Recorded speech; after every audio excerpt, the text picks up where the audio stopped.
Hello friends, welcome to KP's tutorial channel. So our today's chapter is from agriculture statistics, that is measures of dispersion. The measures of central tendency serves to locate the center of the distribution, but it does not reveal how the atoms are spread out on either side of the center. This characteristics of frequency distribution is commonly referred to as a dispersion. Dispersion means the degree of scattered. In a series, all the atoms are not equal. There is a difference or variance. There is a difference or variation among the values. Small dispersion indicates highly uniform of the atoms, while large dispersion indicates less uniformity. We study the dispersion to have an idea about the homogeneity and heterogeneity of the distribution. So simply we can define the measures of dispersion or dispersion as dispersion may be defined as the extent of the scatteredness of observation around a measures of central tendency, and a measure of such scatter is called measures of dispersion. Now there are mainly two kinds of measures of dispersion, namely as absolute measures of dispersion and second relative measures of dispersion. Absolute measures of dispersion indicates the amount of variation in a set of values in terms of units of observation. For example, when rainfall on different days are available in millimeter, any absolute measures of dispersion gives the variation in rainfall in mm. On the other hand, relative measures of dispersion are free from the units of measurements of the observation. They are pure numbers. Relative measures of dispersion are pure numbers and they are free from units. They are used to compare the variation in two or more sets. When we have to compare two or more sets with each other, then we use the relative measures of dispersion, which are having different units of measurements of observation.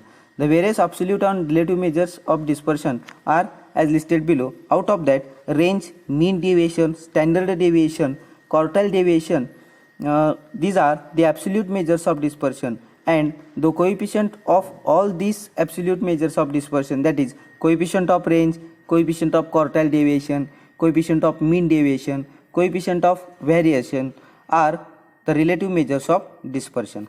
Out of these all absolute and relative measures of dispersion, let's discuss some measures of dispersion, that is range, absolute mean deviation, standard deviation, variance, standard error of mean, coefficient of variation, one by one. So before studying these measures of measures of dispersion, look some characteristics of an ideal measures of dispersion or measures of central tendency. We call the measure of central tendency or measure of dispersion is an ideal measure if they follow some following properties.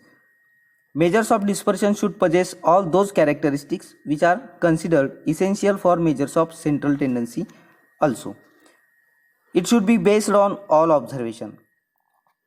The measure is called as ideal measure if it should be based on all observation in the given series. It should be readily comprehensible. It should be fairly easily calculated. It should be simple to understand. It should not affected by sampling fluctuation.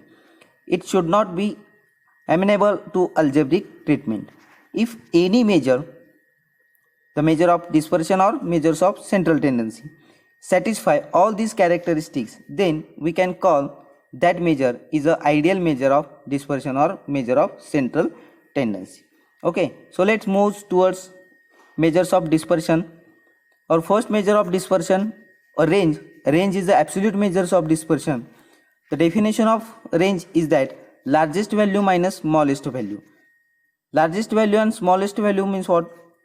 If you have given the series or the set of observation, then out of that all values, if we subtract smallest value from the largest value, we get the range of that set. The merits of range are, it is easy to compute, its units are same as the units of the variable being measured, and the demerits of range are, the range does not take into account the number of observation in the sample, only takes only takes into account the largest and lowest value. Means to find the value of range, all observation are not important. Here we have to take only largest value and smallest value out of that observation. It has no direct use of many of the observation in the sample. The range changes as the extreme observation. Range cannot compute in case of open end distribution.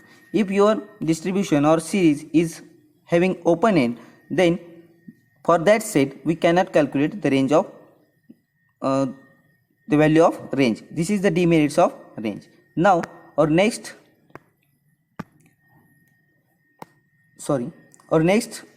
measures of dispersion is that mean deviation. The definition of mean deviation is that mean deviation is the arithmetic mean of deviation of the series computed from any measures of central tendency, that is mean, median and mode. Means what? By using mean, median or mode, all these three averages are called as measures of central tendency. By using these averages, if we compute the deviation means difference between which term? Difference between all observations and and mean or median or mode of all that values. Compute deviation for each observation. It means what? We have to take the difference between observation and the average of all that values which are included in that set of observation or series. Then mean deviation is the arithmetic mean of all that deviation. Okay, when you have to calculate mean deviation, here you must have to take all the deviation as a positive, that is we have to ignore the signs of all that deviations. Okay, the merits of mean deviations are: it is easy to understand and compute, it is less affected by the extreme values as compared to range or other. Mean deviation taken from median is least. When we take a mean deviation by using median, then the mean deviation is a least as compared to mean or mode. The demerits of mean deviations are: it is not suitable for further algebraic treatments. It is rarely used in social sciences.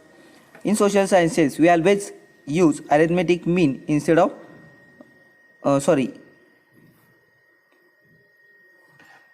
the demerits of mean deviation is that it is rarely used in a social sciences. Then the uses of mean deviation is mean deviation and its coefficients are used in studying economic problems such as distribution of income and wealth in societies. These are the uses of mean deviation.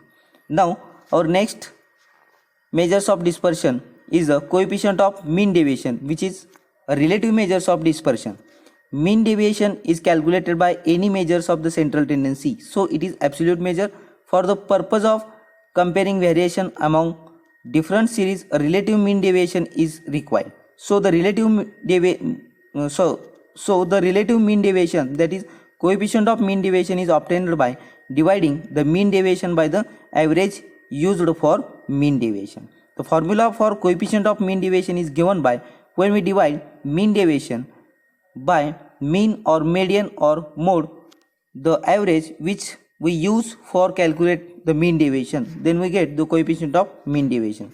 If the result is desired in percentage, then you have to multiply above formula by 100, that is coefficient of mean deviation is equal to mean deviation upon mean or median or mode into 100. Mean or median or mode means what? When we calculate the mean deviation and the which average we have to use to calculate mean deviation, take that average to divide the mean deviation in this formula. Okay, then our next measures of dispersion is that standard deviation. It is the positive square root of the average of squared deviation taken from arithmetic mean. For calculating standard deviation, we have to use the arithmetic mean, this average of all that given observation or set of observation. So standard deviation is the positive square root of the average of squared deviation taken from arithmetic mean. The merits of standard deviation are: it is based on all observation, it is rigidly defined, it represents the true measurement of dispersion of the series. It is reliable and dependent measures of dispersion. It is extremely used in correlation. And next point, the demerits of standard deviation is that it is difficult to compute. It is not simple to understand. It gives more weight edge to extreme value. It consumes much time and labor. After the demerits, the uses of standard deviation are, it is widely used in biological studies. For biological studies, standard deviation is very important. It is used in fitting normal curve. These are the uses of standard deviation. Now, our next point is that variance and coefficient of variation. Variance is the absolute measure and coefficient of variation is the relative measures of dispersion. The definition of variance is that it is the square of standard deviation. Variance is equal to square of standard deviation. Variance is dependent on standard deviation. So, the formula of variance is that square of standard deviation, and it is also the definition of variance. Now, the coefficient of variance, it is relative measures of dispersion. It is related with standard deviation. The coefficient of variation is given by using the formula standard deviation divided by mean into 100.